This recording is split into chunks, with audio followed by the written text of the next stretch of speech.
షరియత్ ఇల్మ్ అంటారు. షరియత్ యొక్క జ్ఞానం, షరియత్ యొక్క జ్ఞానం. ఎందుకంటే మనం పుట్టాము, పెరిగినాము, సంపాదిస్తున్నాము, పిల్ల పాపలతో సుఖ సంతోషాలతో ఉన్నాము. రేపు చావొచ్చింది, చనిపోతాము, పోయి పండుకుంటాము, అయిపోయింది, ఇంకా మనకు సంబంధం లేదు ఈ ప్రపంచంతో. అంటే ఈ ప్రపంచంతో నీకు సంబంధం ఉండదు, కానీ పరలోక జీవితంతో నీకు సంబంధం ఉంది, అది ఎప్పుడు ఉంటుంది.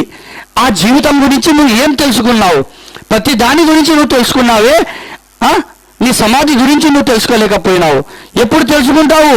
నీకు ఆ జ్ఞానం ఉంటేనే కదా నువ్వు తెలుసుకునేది.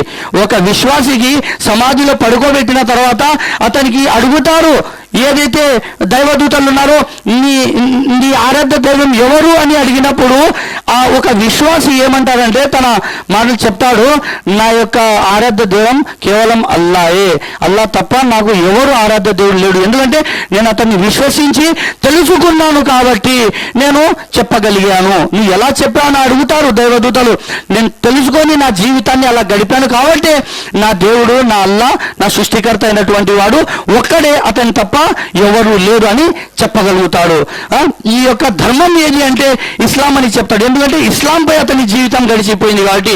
నీ యొక్క ప్రవక్త ఎవరు అంటే అతని ప్రవక్త అడుగు జాడల్లో నీ జీవితం పోయిందని కాబట్టి నువ్వు చెప్పగలుగుతావు సమాధిలో నా యొక్క ప్రవక్త ముహమ్మద్ సల్లల్లాహు అలైహి వసల్లం అని.